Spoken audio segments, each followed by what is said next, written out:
My name is Aziz Halou. I am 29 years old. I was born and raised here. My parents are of Syrian background and I'm currently an Australian lawyer. So about 5 years ago, I was diagnosed with relapsing remitting multiple sclerosis. At the time I was in law school and I was studying for my criminal exam, and I first noticed certain symptoms like simple motor dysfunction, and I ignored it.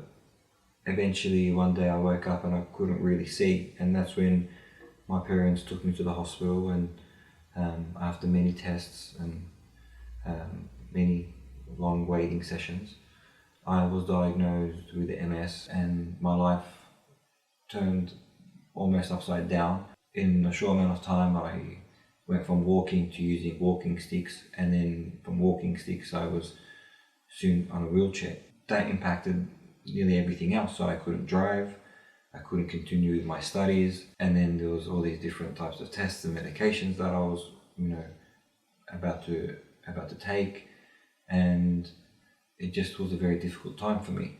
MS is a central nervous system disease. It affects the brain and the spine. Sometimes patients can be seemingly well one day, and then a few days later they're in dire straits. They're not doing well at all, whether it's their mind or whether it's their body. They're different symptoms for different people, and it ranges from blindness to paralysis to forgetfulness and other cognitive dysfunction. And so it also has a mental aspect to it that a lot of people underestimate. So something that became quite apparent after my diagnosis was, how is this going to affect the perception of me from the people I'm surrounded by, from my community, specifically, the Arabic community. My parents would try to protect me as any parent would do, and they weren't sure how revealing such a diagnosis would impact me or my future and my life, and they don't know what the community will say and how they would view me. For the people from my community, or at least what I experienced, was a good response, a positive response, but their perceptions of me did change. So instead of perhaps being, Aziz the lawyer, I became Aziz the sick person. And so there was always that danger that, MS would define me.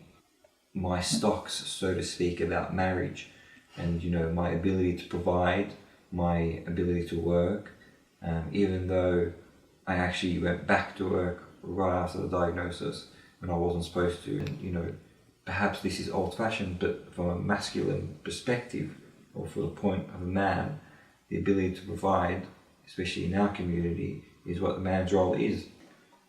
It's very hard to paint an entire community with one brush, and so I'm very careful about stereotyping or generalizing.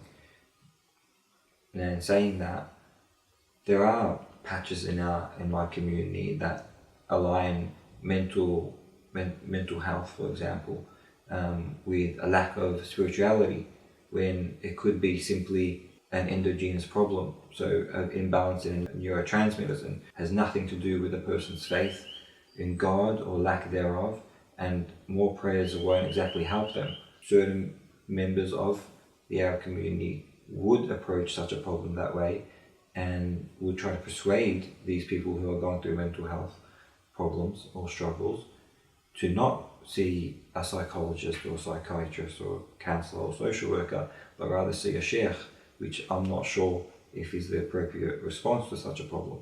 You cannot put other people's perceptions above your own needs, and that is something that the person managing disability must factor in and must think about. Their personal needs comes before the perception of themselves from others. It just has to be put that way. Well, if you have a child that has a disability, you love that child.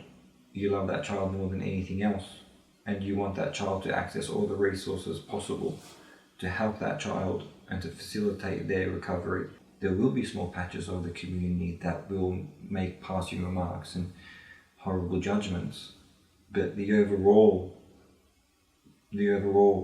population of the community will not be that way, but will rather be supportive. But you must put it in a position where they can be able to support you, and no one can support you, and you can't support your child if you don't start the process yourself.